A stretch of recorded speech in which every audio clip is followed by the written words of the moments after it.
everybody. Welcome to week 5. You might have already seen on Blackboard that this week we are working with the poetry of Danez Smith. We have about 11 pages of their poems, if I remember correctly. And we are talking about what those poems are doing, and we are trying to establish a thesis in our discussion board about what a single poem of theirs is doing. There's going to be a lot of talk about doing, right? Which is not just a theme, like what the poem thinks about a subject, but what that thought does in the world. What does it do to the audience? How does it influence things, if that makes sense?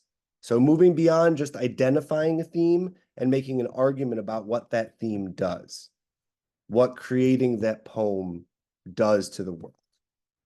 Okay. So we're going to go over Danez Smith. We don't have any extra reading this week, but you do have your rough draft comments, which I've now left. So we're going to start there, actually. So first things first, your rough draft. There were a lot of things that I liked in a lot of the rough drafts. I left comments on everyone's rough drafts. By the looks of it, no one used ChatGPT. Thank you so much for not cheating. Good job. If you did use ChatGPT and got away with it, terrible job. You should be ashamed of yourself. It's embarrassing. Just write the essay. But it looks like no one went down that path this week. Okay, so here are a few things that I want to talk about from your rough drafts that I saw a lot of people making the same mistakes. And so I want to address that in the video. First, everyone needs an MLA header and a title. So the MLA header is your name, my name, class name, date in the upper left corner of the page, right? Everyone is familiar with this. I know you've all seen it in high school. This isn't new. I don't need to teach it. You just need to remember to do it. So your name, my name, name of the class, date. That's in the upper left corner with no spaces between them. Then there's a title. That title can't just be literary analysis essay. It has to be an actual title of the essay, right? It has to have something to do with your thesis, with the themes, with the story, something.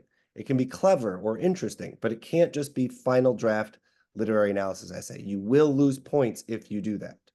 Okay, next up, every paragraph, except for the introduction, which starts with a hook, should start with a topic sentence.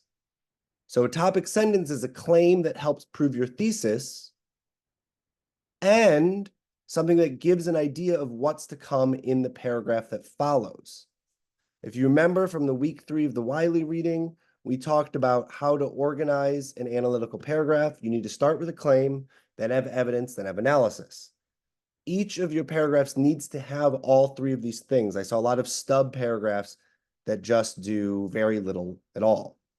But they should all be starting with the topic sentence, which is an introductory sentence to the paragraph that includes a claim that helps prove your thesis.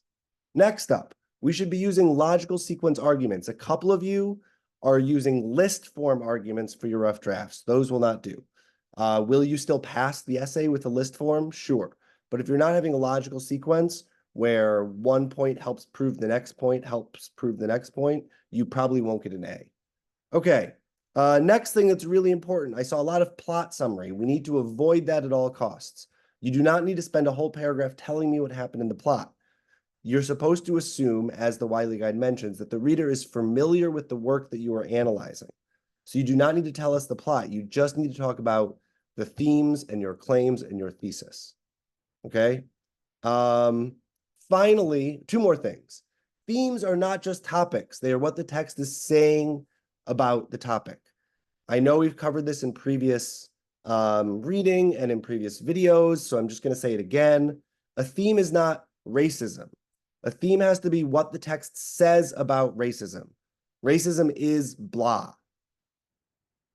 It can also be something slightly more complicated that's still a topic, like racism is complicated, or racism is whatever. You have to say what the text is saying about the complication of racism, what the text believes is the case. And finally, last point, is a claim is an argument that you make. A theme is an argument that the text makes. So when we're discussing themes of the author or themes of the text, that is an argument the text is making about a topic. A claim is nothing to do with the text at all. That's something you are inventing. So they're not claims in the text. You are making claims. You can say my claim is, but you can't say the text's claim is. Okay, that is all the update on the rough drafts. Overall, good job. Those final drafts are due Sunday at midnight. Please turn them in on time. I've left you comments. But just because I've given you 40 out of 40 on the rough draft does not mean if you change nothing, you'll get an A in the final draft. I gave everyone 40 out of 40 for trying, but please navigate those comments because I grade essays pretty tough. Okay, let's share the screen. Okay, this week, week 5, Danez Smith. So we've got a reading quiz, which should be pretty easy. We've got annotations again, like we have every week, do Sunday. And then we have a discussion board. For this discussion board this week, we are choosing a single poem from the collection of work by Danez Smith. Then we're writing a thesis about the poem. So choose a theme from the poem and make an argument about what that theme does by existing in the poem, how it impacts the reader, society, etc. And a theme can't just be a topic, but an opinion the poem has about that topic. Then you're going to write 3 claims that follow a logical sequence argument. So your claims should build off of one another to help prove your thesis. So if your thesis is, in My President, Danez Smith destabilizes the notion of authority in Black life, period, right? You would then have 3 claims that talk about specific parts of the text that help prove your point. Okay, that's our discussion board. That's due Thursday for your initial posts, and then Sunday for your responses to your peers. So let's take a second to look at this Danez Smith.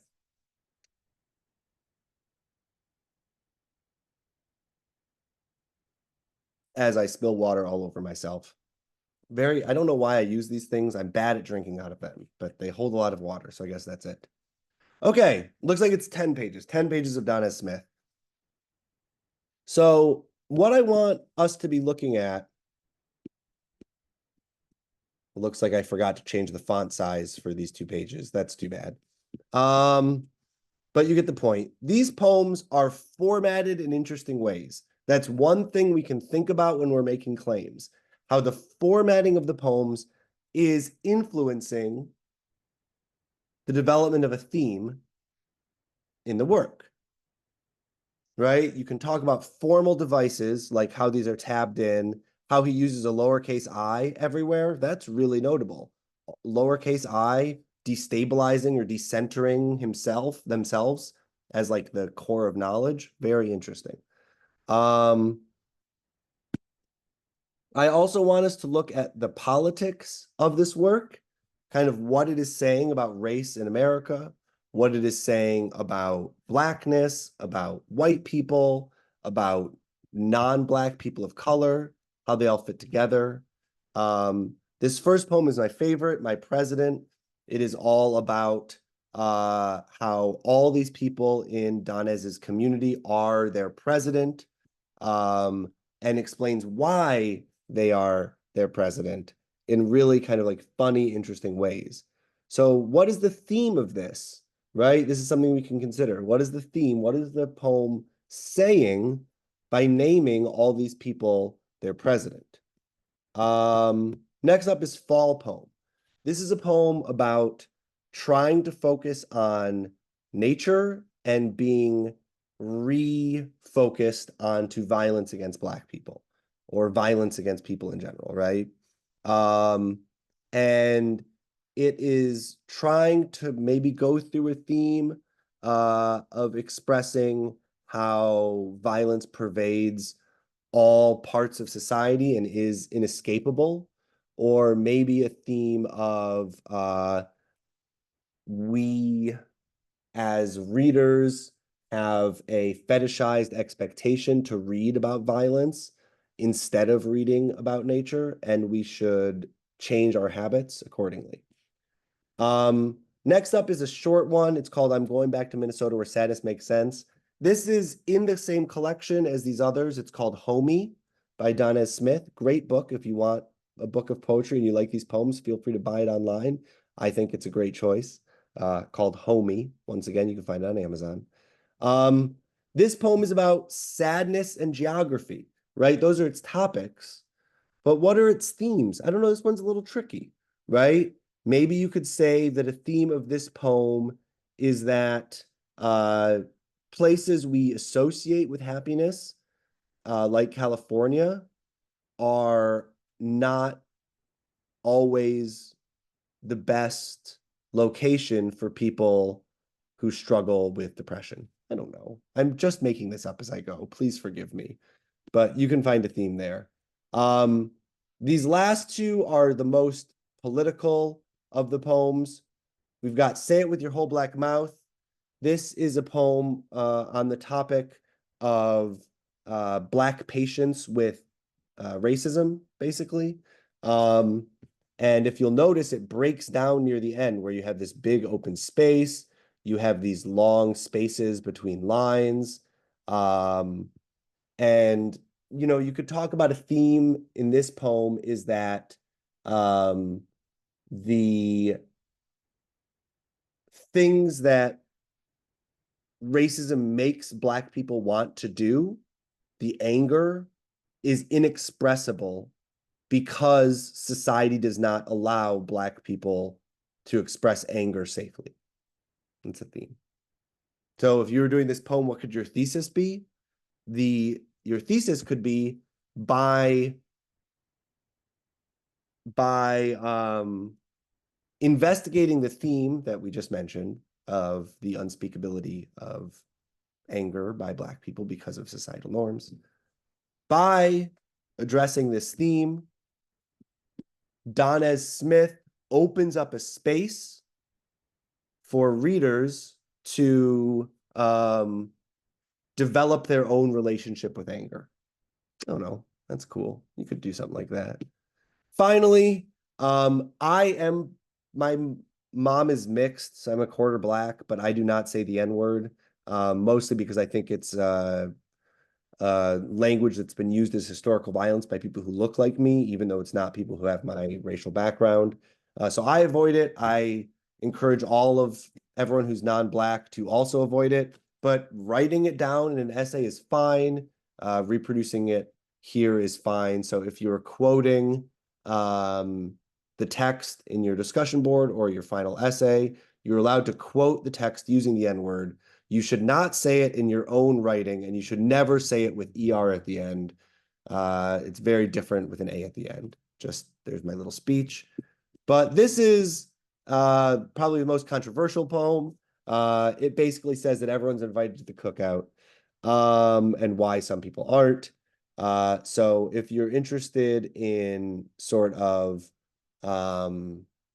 how lots of different people have been oppressed in different ways by the same kind of white hegemonic society, this is going to be an interesting poem for you.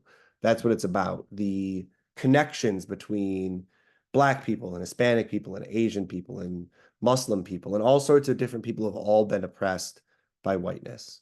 It's a great poem.